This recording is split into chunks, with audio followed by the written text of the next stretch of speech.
नमस्कार, बहुत स्वागत है आपका हिमाचल के इस खास बुलेटिन में। आपके साथ में हूं दिव्या। रुक करते हैं खबरों का, जहां खबर शिमला से है, जहां पर 27 फरवरी को होने वाले राज्यसभा चुनाव को लेकर के कांग्रेस विधायक दल की बैठक सीएम सुक्खू की अध्यक्षता में विधानसभा में हुई, जिसमें सीएम सुखविंदर सिंह सुक्खू ने सभी विधायकों को कांग्रेस के प्रत्याशी के पक्ष में वोट करने का आग्रह किया। साथ ही चुनाव आयोग के निर्देशों की भी विधायकों को जानकारी दी। वहीं बैठक के बाद सीएम सुक्खू ने कांग्रेसी प्रत्याशी अभिषेक मनु सिंघवी की जीत का दावा किया और कहा कि कांग्रेस पार्टी के सभी विधायक एकजुट हैं और सीएम ने तीनों निर्दलीय विधायक के समर्थन का भी दावा किया। बता दें कि इसी के साथ क्रॉस वोटिंग के सवाल पर मुख्यमंत्री ने कहा कि राज्यसभा चुनाव के लिए चुनाव आयोग के नियमों में कुछ बदलाव हुआ है।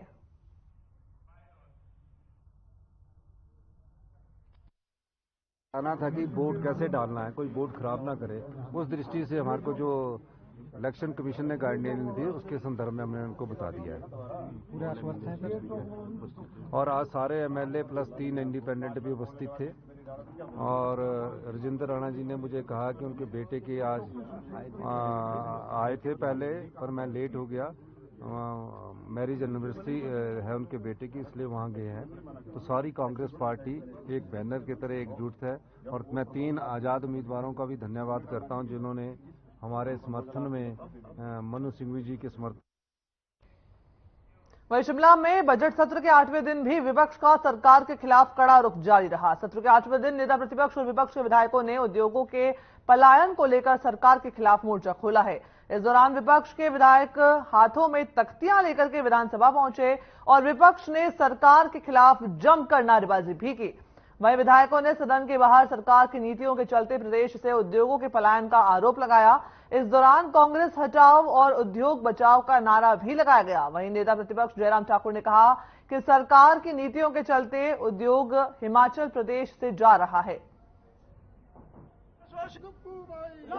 Bulk drug pharma medical device park पर चर्चा होते हुए जब मुख्यमंत्री जी ने जवाब दिया कुछ विषयों को लेकर के, जो मामले वहां पर उठाए गए थे, हमारे पूर्व में मंत्री रहे बिक्रम सिंह ठाकुर जी और बाकी माननीय सदस्यों की ओर से, और उसमें बहुत हैरानी इस बात को लेकर के हुई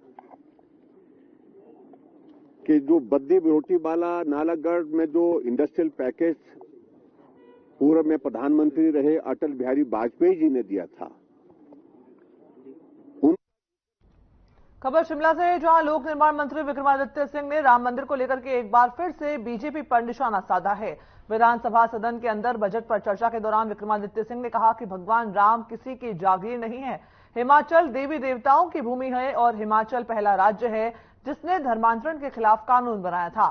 साथ ही ये राम राज्य बीजेपी की संकीर्ण मानसिकता का राम राज्य नहीं है। इसी के साथ उन्होंने कहा कि बीजेपी को लोकसभा चुनाव की चिंता करने की जरूरत नहीं है। वे भगवान राम का आशीर्वाद लेकर आए हैं और हिमाचल की 4 सीटें कांग्रेस ही जीतेंगी। भगवान राम, प्रभु राम किसी की जागीर नहीं, किसी के व्यक्ति विशेष या पार्टी विशेष या किसी इलाके विशेष के जो है वो मुरीद नहीं है।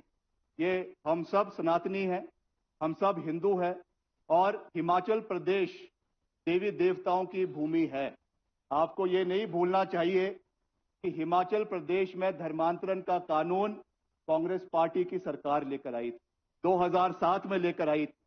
और हम जो है हिमाचल प्रदेश को आने वाले समय में in the words of the father of the nation, Himachal Pradesh को राम राज्य बनाने की। धर्मशाला में पत्रकार वार्ता कर हिमाचल प्रदेश बीजेपी के प्रवक्ता संजय शर्मा ने आरोप लगाया कि कांगड़ा जिले के संस्थाओं को मजबूत बनाने के बजाय सरकार उन्हें कमजोर कर रही है और इसका ताजा उदाहरण आर्किटेक्ट विंग कांगड़ा जोन के धर्मशाला स्थित कार्यालय से स्टाफ को कम करना है, जो कि अन्य जोन के मुकाबले पहले से ही बहुत कम है। एक बार फिर प्रदेश की कांग्रेस सरकार की तरफ से कांगड़ा जिले के लोगों के हितों पर कुठाराघात किया गया है और ये सरकार की मानसिकता को दर्शाता है कि सरकार राजनीतिक और प्रशासनिक तौर पर कांगड़ा जिले को कमजोर करना चाहती है। वहीं संजय शर्मा ने कहा कि कांगड़ा जिले की जनता के समर्थन से बनी सुक्खू सरकार जनता के साथ ही आए दिन सौतेला व्यवहार कर रही है। कांगड़ा जिला के साथ सरकार जो पिछले अपने गठन के साथ से सुतेला व्यवहार कर रही है वो एक बार फिर देखने में सामने आया है। अभी कुछ दिन पहले सरकार ने एक नोटिफिकेशन जारी किया कि पीडब्ल्यूडी विभाग के जोनल कार्यालय में तैनात आर्किटेक्चरल विंग के, जो कि यहां पहले ही बहुत नाम मात्र स्टाफ था, यहां पे केवल 8 का स्टाफ था, 8 लोग यहां पे थे, उनमें से भी 3 लोग यहां से स्थानांतरित करके पदों सहित उनको शिमला भेज दिया गया। इतना बड़ा जिला जो कि लगभग 3 जिलों को यहां पे कवर करता है, उस जिले का स्टाफ उठा करके शिमला भेज देना, यही नहीं। खबर मंडी से है, जहां अखिल भारतीय दलित पिछड़ा और अल्पसंख्यक संस्था की तरफ से मुख्यमंत्री सुखविंदर सिंह सुक्खू को एक ज्ञापन डीसी के माध्यम से भेजा गया है, जिसमें निगम और बोर्ड के दलितों और अल्पसंख्यक बोर्ड में दलित और अल्पसंख्यकों से संबंधित जो पार्टी के नेता हैं, पदाधिकारियों की ताजपोशी करने की अपील की है। इस दौरान संस्था महासचिव और प्रदेश प्रवक्ता चमन राही ने कहा कि बीते दिनों मंडी में आयोजित कोर ग्रुप की बैठक में निर्णय लिया गया था कि आगामी लोकसभा चुनाव से पूर्व मंडी जिला से संबंधित दलित और अल्पसंख्यक वरिष्ठ नेताओं को शीघ्र बोर्डों और निगमों में ताजपोशियां की जाए। जिला मुख्यालय मंडी में आज हमारी कोर ग्रुप की बैठक हुई। उसमें हमारे अल्पसंख्यक और दलित जो हमारे पदाधिकारी हैं परिषद के, उन्होंने सबने उसमें हिस्सा लिया।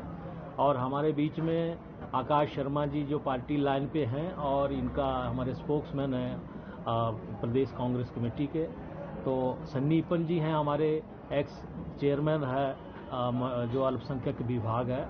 तो हमने ये निर्णय लिया मंडी में मुख्यालय में, पिछली जो सरकार रही जयराम। जिला कुल्लू के मुख्यालय ढालपुर के देव सदन में राष्ट्रीय शहरी आजीविका मिशन के तहत स्वयं सहायता समूह का 6 दिवसीय प्रशिक्षण शिविर शुरू हो गया है। इस प्रशिक्षण शिविर में कुल्लू, मनाली, आनी और बंजार निर्मंड क्षेत्र से आई महिलाएं भी प्रशिक्षण ले रही हैं। बता दें कि इसमें विशेषज्ञ व्यक्तियों की तरफ से महिलाओं को आत्मनिर्भर बनाने का प्रशिक्षण दिया जाएगा। वहीं इस 6 दिवसीय प्रशिक्षण शिविर का शुभारंभ नगर परिषद कुल्लू के अध्यक्ष गोपाल कृष्ण महंत ने किया।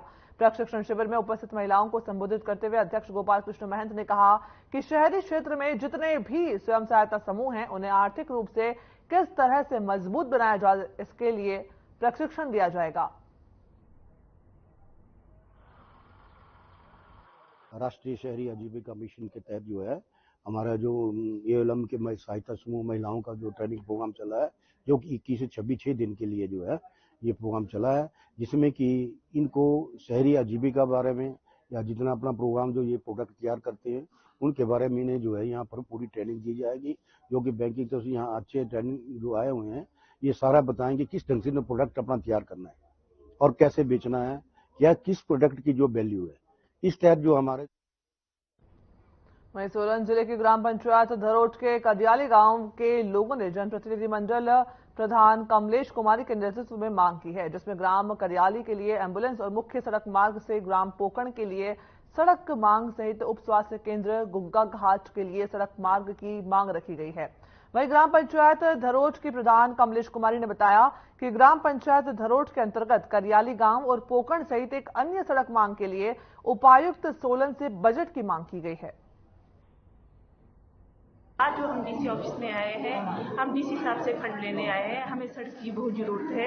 अगर हमें आज यहाँ डीसी साहब से फंड मिल जाता है तो हम आगे सड़क 108 एम्बुलेंस रोड का निर्माण अवश्य कराएंगे, जिससे कि लोगों को बहुत ज़रूरत है, वो ज़रूरतें सब पूरी होंगी। धन्यवाद। परेशानी हो रही, बुजुर्ग आदमी बीमार पड़े हैं तो उनको पीठ में उठा के ले जाना पड़ा है। कोई भी गर्भवती महिला है तो उन्हें भी पीठ में उठा के सड़क तक लेने जाना पड़ रहा है।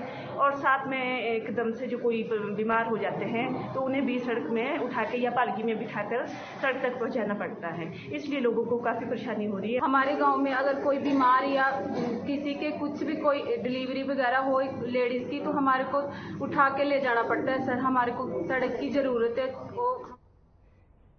हिमाचल प्रदेश बुलेटिन में फिलहाल इतना ही। मुझे दीजिए इजाजत। नमस्कार।